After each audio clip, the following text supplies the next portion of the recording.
When you think of world building, I don't think anyone has ever surpassed Cameron what he did with Avatar. I know you still have a grudge to take out at the start of the video to mention how Star Wars was done better. And I suggest that you wait until you are attacked by the horde of Middle Earthers.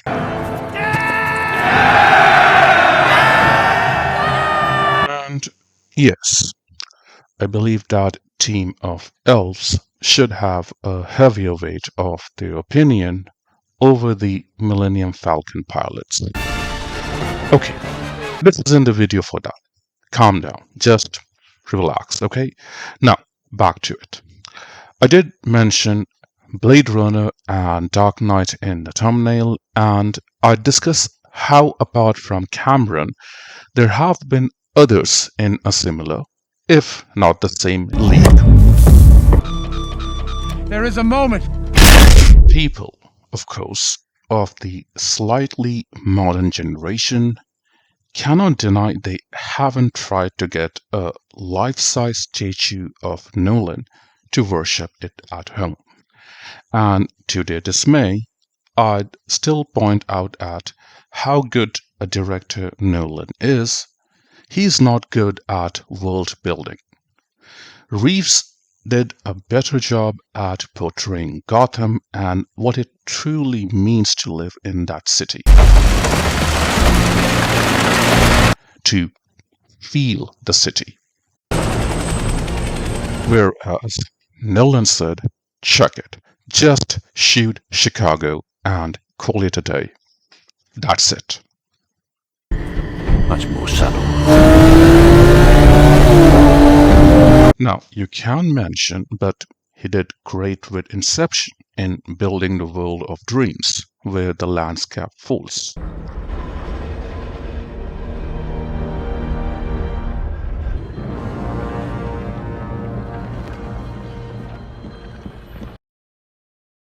And before I respond to that, I'll just settle for the assessment of Nolan is a puzzle builder, not a world builder.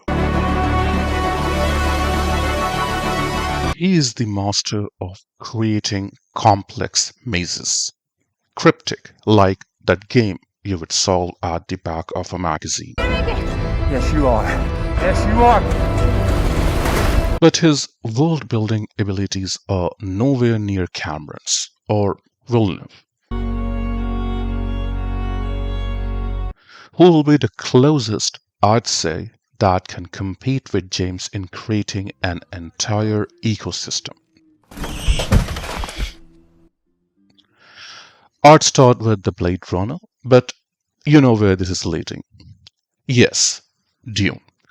Designing the 2049 world is enough for the moviegoers to just love the movie in itself, without caring about the story. Though, yes, the story wasn't a great hit with the new Blade Runner, still, it is just a relish to enjoy watching that movie on a big screen. Interlinked. Interlinked. Within cells interlinked. Within cells interlinked. Why don't you say that 3 times? Even Batman shares the same aesthetic as Blade Runner. No, I'm not saying that it's inspired or copied by Blade 2049, but the aesthetics, this lone man walking among the ruins of the city, strikes a resemblance a lot. Or maybe that's just me. Maybe I find similarities in things that are not supposed to be. Talking about the direction, a talent slight far away, cinematography. You must come from time.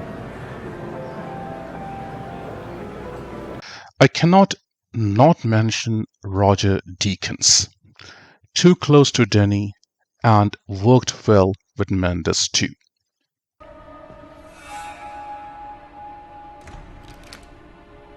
Although not known popularly enough as others, Sam Mendes doesn't miss either. 1917, created with Deakins, it was way too good to just watch. Forget about the story, it's just the world building, the dying soldiers, the horrors of war, the pain of civilians. I don't think any movie was ever made in the same regard as 1917 ever again.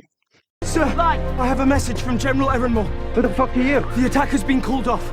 No, I'm not talking about a war movie. I wouldn't consider 1917 as a war movie. Of course, Dunkirk is, and no shot at Christopher there, he did that right. A war movie done right as it's supposed to be.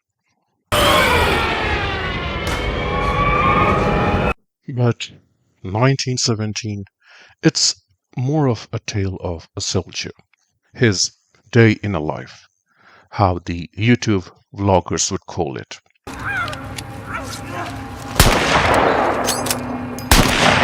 And since now we are already discussing war movies, then why leave the epitome of filmography behind? Yes, if you hadn't guessed by now, it's Spielberg.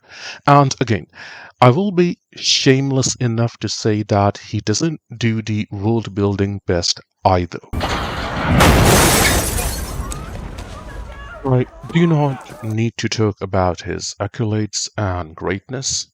I'll just stick to the point. He makes an everyday Joe movie and makes the character so special that you forget the world he is in. And you just focus on the characters. And that's it. Not dwelling too much here with Spielberg. So, who else is left? Ridley, the original Blade Runner?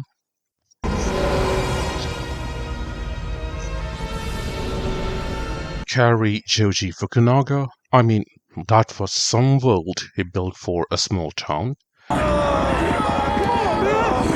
the fuck are you doing, man? And you have Peter Jackson and Guillermo del Toro. There's a reason I took those two names together, and I won't say why. Go figure. Hey, bull buddy, if we ever get out of this, we gotta talk. And now it's 2025. Tell me how many are still left.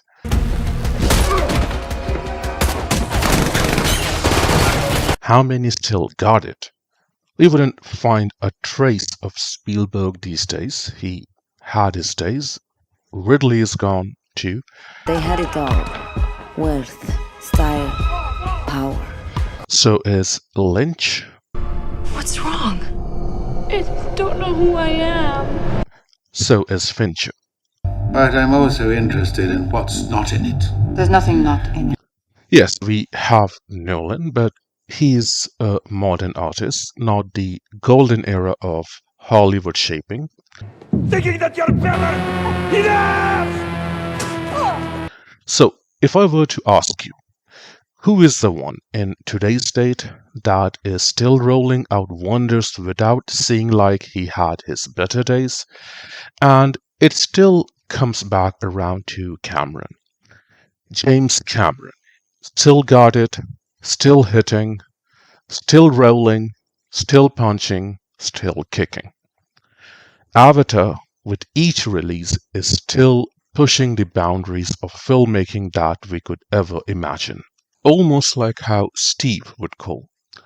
5 years ahead of what's on any other phone. That the computer would need 5 years to catch up to where we are. And that's how James feels too.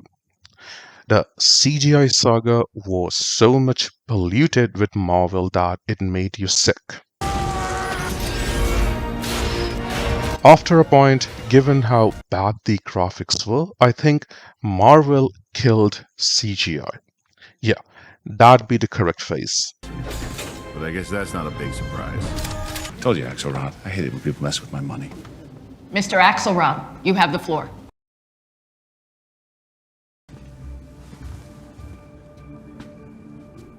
When, Mikey boy? It made animations so bad, after a while that it wasn't just fatigue, you started to hate movies with CGI. Scar.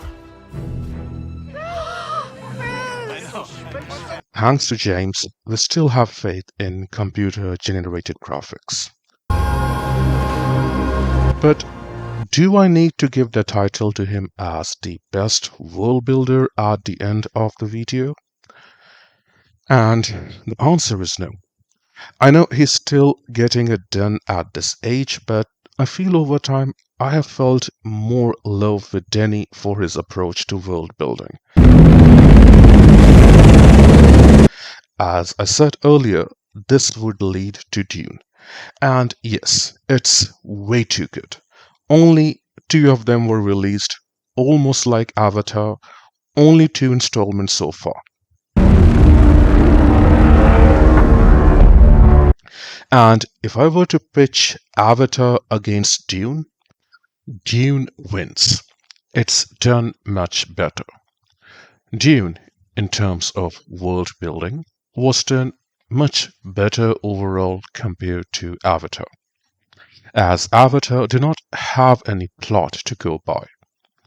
Avatar's plot was finished in its first installment, and now they are just stretching it for the sake of it. But Dune, we still anticipate a better plot yet to come. What do you think? Is Avatar a better franchise than Dune?